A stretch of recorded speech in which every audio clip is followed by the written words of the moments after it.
হে বন্ধুরা, আমরা এখনো পর্যন্ত মঙ্গল গ্রহে প্রাণীর সন্ধান খুঁজে বেড়ানোর জন্য চেষ্টা করে যাচ্ছি, কিন্তু এরিকসনের মতো কিছু প্রভাবশালী লোক দাবি করেন যে আমরা বিগত কিছুদিনের মধ্যেই মঙ্গল গ্রহে প্রবেশ করতে পারবো খুব সহজেই। এমনকি 50 থেকে 60 বছরের মধ্যে মঙ্গল গ্রহে আমরা আবাসস্থান তৈরি করতে পারবো। কিন্তু এবার আমি আপনাদের যেটা বলবো সেটা হয়তো আপনারা বিশ্বাস করবেন না। আপনি কি জানেন মঙ্গল গ্রহে বিগত অনেক বছর আগে এলিয়েনরা বাস করত। এমনকি সেই এলিয়েনদের মধ্যে কিছু কিছু এলিয়েন এখন বর্তমানে আমাদের সঙ্গেই বসবাস করছে। আজকে আমি আপনাদের এমন একটি ছেলের কথা বলবো যে ছেলেটি দাবি করে সে মঙ্গল গ্রহ থেকে এসেছে। সে এটাও দাবি করে যে মঙ্গল গ্রহ থেকে আমাদের পৃথিবীকে সে বাঁচাতে পৃথিবীতে এসেছে। আমাদের পৃথিবী ও মঙ্গল গ্রহের মাঝখানে জীবনের সম্পর্কে এই ছেলেটি যা তথ্য দিয়েছে তা শুনলে আপনিও অবাক হবেন। আমি কথা বলছি রাশিয়ায় জন্ম করা বুরিশকা সম্পর্কে। এই ছেলেটি নিজের দাবি করা কথাগুলো দিয়ে পুরো পৃথিবীর মানুষকে অবাক করে দিয়েছিল। এবার হয়তো আপনি এটা ভাবছেন যে কে এই ছেলেটি এবং কি বলেছিল সেই ছেলেটি অবাক করার মতো কথা।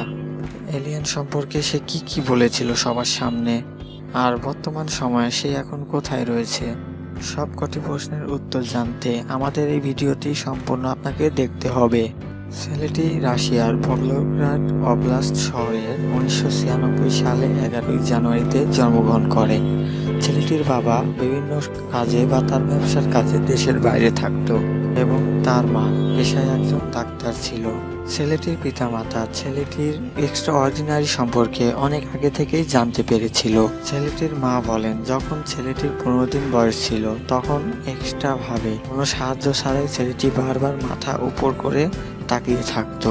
যখন ছেলেটির 4 মাস বয়স হলো তখন ছেলেটি বাবা ও মায়ের মতো উচ্চারণ করতে পারত। আর মাত্র 1 বছরের মাথায় সে নিউজ পেপারের সকল অক্ষর পড়তে শুরু করে দেয়। আর মাত্র 2 বছরের মধ্যে ছেলেটি ড্রয়িং ও অঙ্কনের সব ধরনের জ্ঞান অর্জন করে ফেলেছিল। যখন সে কিন্ডারগার্টেনে ভর্তি হয় তখন তার ভয়েস স্কিল খুব দ্রুত গতিতে বাড়তে থাকে। স্কুলের টিচার তার এই এক্সট্রা অর্ডিনারি গুলো দেখতে পেয়ে অবাক হয়ে যেত। বুরিশকা ছোটবেলায় বেশিরভাগ সময় বাড়িতে একাই থাকতো, কারণ তার মা বাবা সারাদিন পেশার কাজে ব্যস্ত থাকতো। আগেই বলেছিলাম বুরিশকার মা পেশায় ডাক্তার ছিল, তাই বুরিশকাকে বেশি সময় দিতে পারতো না। তার সত্ত্বেও এই ছেলেটি অ্যাস্ট্রোনমিক্যাল সম্পর্কে ধারণা অসাধারণ ছিল, আর মহাকাশ সম্পর্কে তার জ্ঞান অনেক ছিল। ছেলেটির এসব জ্ঞান কোথা থেকে আসলো? বুরিশকা সোলার সিস্টেম সম্পর্কে খুব পরিষ্কার ধারণা দিতে পারত। মঙ্গল গ্রহ সম্পর্কে তো সবকিছুই জানে। পৃথিবী থেকে মঙ্গল গ্রহের দূরত্ব ও ওখানকার অ্যাটমসফিয়ার এমনকি সবকিছু খুব সুন্দরভাবে ধারণা করতে পারত। ছোটবেলায় যখন সে স্কুলে যেত তখন তার টিচার তাকে নিয়ে খুব বিরক্ত হয়ে থাকতো, কারণ সে বারবার তার টিচারকে থামিয়ে বলতো যে সে যা পড়াচ্ছে তা সম্পূর্ণ ভুল। এগুলো সবকিছুই সুন্দরভাবে বা ভালোভাবে রিসার্চ করা নয়, আর এই কারণেই তাকে বাধ্যতামূলকভাবে স্কুল থেকে বের করে দেওয়া হয়। পরবর্তীতে প্রাইভেট টিউটর তার জন্য হায়ার করা হয়েছিল। বুরিশকা বলে যে সে বারবার একই কথা বলে যে সে মঙ্গল গ্রহ থেকে এসেছে, এবং সে এটাও বলে যে মঙ্গল গ্রহে এক সময় মানুষ বসবাস করত এবং সেখানকার সিভিলাইজেশন আর পৃথিবীর বর্তমান সিভিলাইজেশনের থেকে অনেক অনেক অনেক উন্নত ছিল। এবং সেখানে মঙ্গল গ্রহে বসবাস করার মধ্যে লোকজনের মধ্যে হঠাৎই লড়াই শুরু হয়ে যায়, নিষ্ক্রিয় হয়ে যায়। বুরিশকা এটাও বলে যে নিউক্লিয়ার যুদ্ধের পর মঙ্গল গ্রহে কিছু লোক বেঁচে গিয়েছিল, তা আস্তে আস্তে মাটির তলায় থাকা শুরু করে দেয়।